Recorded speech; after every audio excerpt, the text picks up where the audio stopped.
Hati-hati, inilah iblis yang akan datang saat ajal mendekat. Yang sudah subscribe semoga rezekinya lancar amin. Dalam kitab karya, Imam Qurtubi menukil sejumlah riwayat yang menjelaskan tentang dua iblis yang akan mendatangi orang yang akan meninggal. Satu iblis berada di samping kanan orang yang meninggal dan yang satu lagi di sebelah kirinya.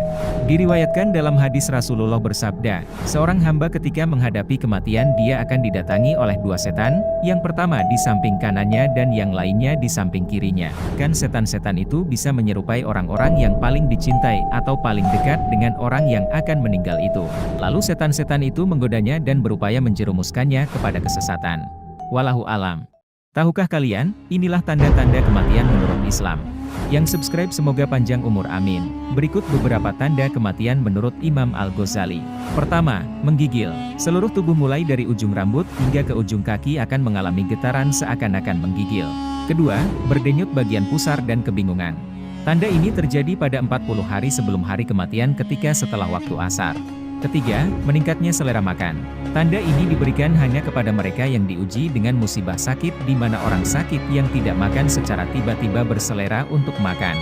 Keempat, terjadi denyutan pada dahi. Kelima, denyutan di ubun-ubun. Keenam, merasa dingin.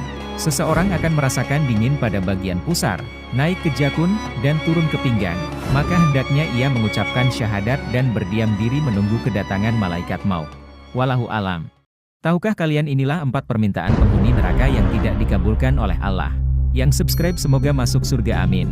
Dan seandainya engkau Muhammad melihat ketika mereka dihadapkan ke neraka, mereka berkata, seandainya kami dikembalikan ke dunia, tentu kami tidak akan mendustakan ayat-ayat Tuhan kami, serta menjadi orang-orang yang beriman.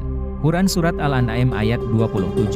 Syekh Mansur As-Salimi menjelaskan ada 4 permintaan penduduk neraka kepada Allah, namun Allah menolaknya sebagai pelajaran kepada para pendusta dan ingkar terhadap ajarannya. Pertama, mereka ingin dikeluarkan dari neraka dan kembali ke dunia. Kedua, mereka ingin dimatikan saja, agar tidak merasakan pedihnya siksaan api neraka. Ketiga, mereka memohon libur dari siksa neraka walaupun 1 hari. Keempat, meminta makanan dan minuman kepada para penduduk surga. Wallahu alam. Tahukah kalian, inilah teman yang akan menemanimu di alam kubur. Dari Abu Hurairah Rasulullah bersabda, sesungguhnya di antara amal dan kebaikan yang didatangkan pahalanya kepada orang mukmin setelah meninggal ialah ilmu yang dia ajarkan dan sebarkan, atau anak saleh yang dia tinggalkan, atau mushaf yang ia wariskan, atau masjid yang dia bangun, atau rumah bagi pengembara yang dia bangun, atau sungai yang dia alirkan, atau sedekah yang dia keluarkan dari hartanya semasa sehatnya. Semua itu akan menemui dia setelah kematiannya.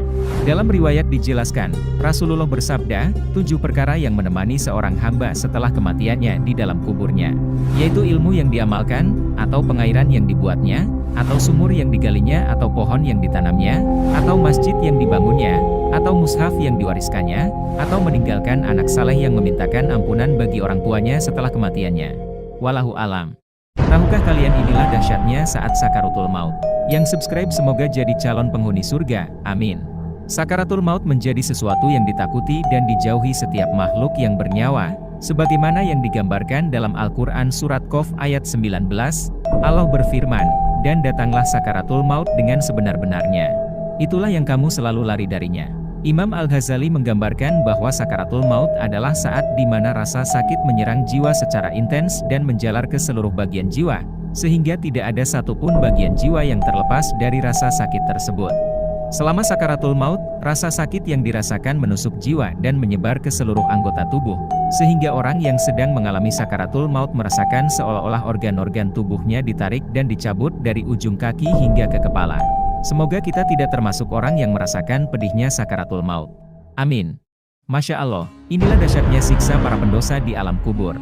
Yang sudah subscribe, semoga calon orang yang soleh. Amin. Para pendosa di alam kubur akan mengalami siksaan yang mengerikan di alam kubur. Dalam salah satu hadits riwayat Imam Bukhari, Rasulullah pernah bermimpi, didatangi oleh 2 malaikat yang hendak mengajaknya menyaksikan suasana alam kubur.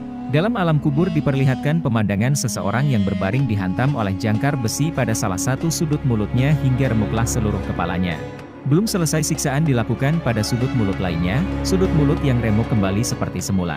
Siksaan tersebut kemudian terus berulang hingga hari kiamat kelak. Dalam Al-Quran, siksa kubur juga dikisahkan dalam surat Al-Mu'min ayat 5 dan 46. Ini tentang kisah Fir'aun yang akan mendapatkan siksaan hingga hari kiamat kelak. Wallahu alam.